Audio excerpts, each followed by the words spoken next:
सबको पता है, सबको लगता है कि हम लड़कियों को ना महंगी महंगी गिफ्ट अच्छे लगते हैं, प्यारी प्यारी बातें अच्छी लगती हैं, प्यार मोहब्बत की कस्में अच्छी लगती हैं। लेकिन नहीं, हर लड़की बस एक ही चीज चाहती है कि उसका पार्टनर उसे समझे, उसके दर्द को समझे, ये समझे कि औरत होना आसान नहीं है, और ये समझे कि अगर वो दर्द नहीं समझ सकता तो एटलीस्ट उसका दर्द कम करने में उसकी मदद करे।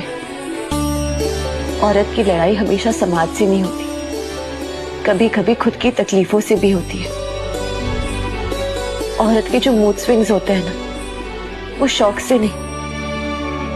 कभी कभी मजबूरी से होते हैं। और जो लड़के कहते हैं ना कि लड़कियां समझ में नहीं आती, उन्हें ये समझना चाहिए कि भोलेनाथ ने एक लड़की के शरीर को ऐसे ही बनाया